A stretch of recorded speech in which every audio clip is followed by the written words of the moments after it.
Ya Ali Madad. Otherwise, Rai Abu Ali Missionary, wise number 338. Ya Ali Madad. میں خوش نصیب ہوں آپ لوگوں کی اس جماعت کے اندر کہ جو تھوڑے برس ہوئے یہ اسکیم بنی، اس میں آپ بیٹھے، یہ خوبصورت جماعت خانہ میں پہلی دفعہ یہاں آیا ہوں. اللہم صلی علی محمد المصطفیٰ و آل محمد المصطفیٰ الی قیامہ. جھیر راجا سنت تنے مکھ مار نہ ہووے، مار ہووے تو سنت کیسا،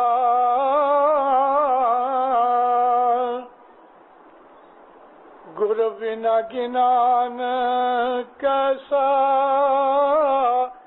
کہیں گر بن گنان کیسا، کہیں سجے کھاٹ کی جیسا رے، دوری اوڑم کند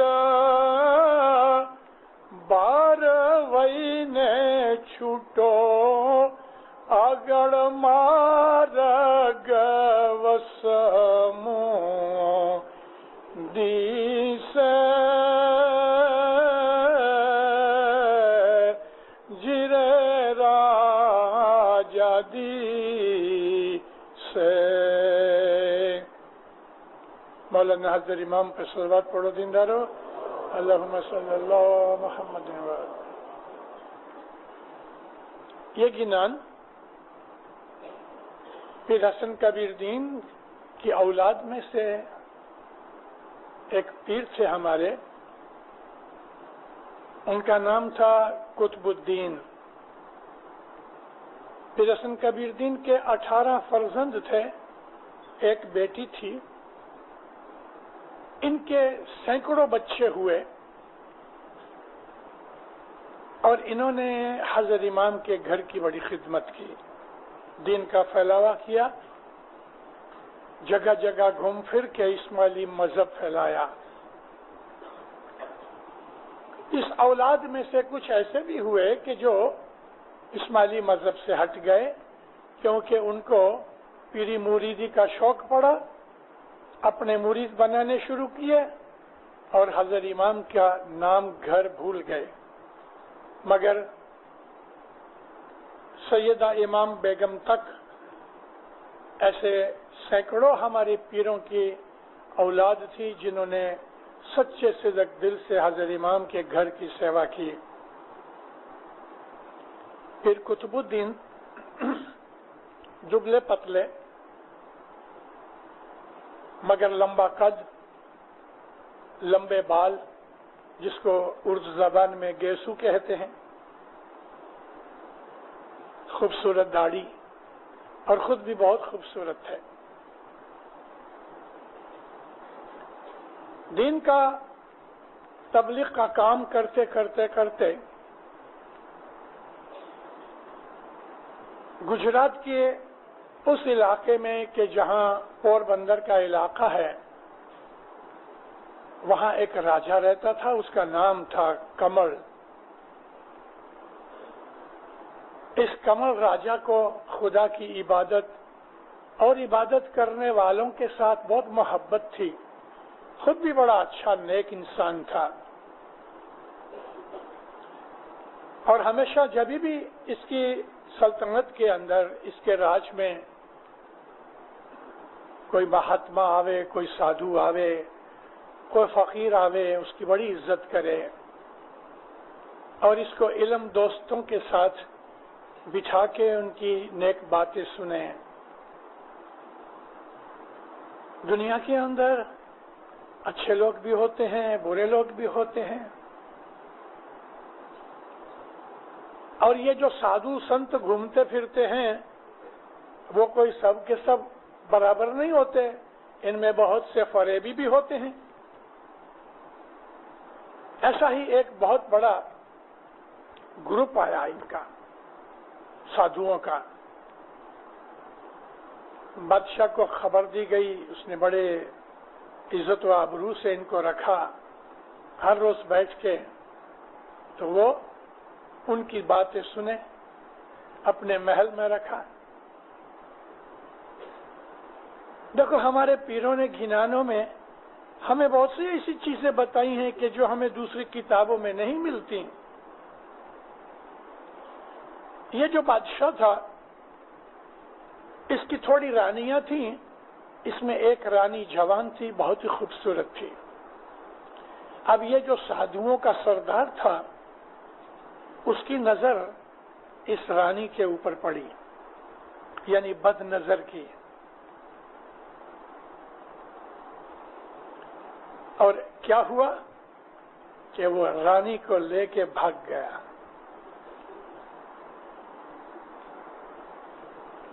بادشاہ کو اتنا غصہ آیا، اس کا دل ٹوٹ گیا کہ اگر یہ عبادت والے لوگ، یہ مذہب والے لوگ جو لوگوں کو خدا کا راستہ دکھاتے ہیں، یہ اگر اس طرح کے چالاک بدماش نکلتے ہیں تو پھر دنیا کے اندر کون نیک ہو سکتا ہے؟ اس کا دل پھر گیا، اس کو اس بات کے اوپر اتنا غصہ آیا کہ اس نے حکم کر دیا کہ اگر تم کسی کو میری نگری میں، میرے راج کے اندر کسی سادھو کو، کسی مہاتما کو، کسی مذہبی آدمی کو دیکھو، اس کو وہیں مار ڈالو۔ بہت سے نہیں، سینکڑوں ایسے مہاتما سادھو مار ڈالے گئے۔ غصے کے اندر اس نے حکم تو دے دیا اور بہت سے سادھو مارے بھی گئے۔ اس کو خیال آیا یہ میں نے کیا کیا؟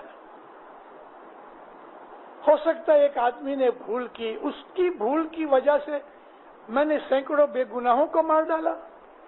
یہ چیز اس کو اتنی دکھ دینے لگی، کھانا پینا چھوٹ گیا، راج پاٹ کا خیال کرنا چھوٹ گیا، لوگوں سے ملنا چھوڑ دیا۔ اس کا پرائم منسٹر آوے، ہاتھ باندھ کے کہے راجا، پرجا کا دھیان رکھنا راجا کا فرض ہے، بولا جہنم میں جائے راج پاٹ، تم خیال کرو۔ ایسا کرتے کرتے برس ایک نکلا اور دن بدن اس کی حالت خراب ہوتی گئی۔ ایک دن آدھی رات کا وقت تھا، فل مون تھا، اور بادشاہ یہ راجا کمل اپنے محل کی چھت کے اوپر ٹھنڈی ہوا کھاتا تھا اور ٹہل رہا تھا، دل کا غم کہاں نکالے۔ اتنے میں اس کے کان میں آواز آئی، اور وہ یہ آواز ہمارے یہ پیر قطب الدین کی تھی۔ جب ہی سید پیر قطب الدین کو پتہ لگا تو وہ سادھوؤں کا نہیں، وہ تو سادھو تھے بھی نہیں، مگر پھر بھی ان کی ظاہری شکل و صورت فقیروں اور درویشوں جیسی تھی۔ انہوں نے اپنی شکل بدلائی اور گانے والوں کی ایک پارٹی کے ساتھ مل کے، گویوں کی پارٹی کے ساتھ مل کے یہ شہر میں آ گئے۔ جب یہ شہر میں آئے اور ساری بات سنی تو یہ گویوں کی پارٹی چھوڑ کے آدھی رات کو بادشاہ کے محل کے پچھلی طرف وہاں جا کے انہوں نے 2 تارا تھا ہاتھ میں، صرف 2 تار ہوتے ہیں، وہ بجا کے جیرے راجا، اور آواز اس کو دے رہے ہیں، سنت تنے مکھ مار نہ ہووے،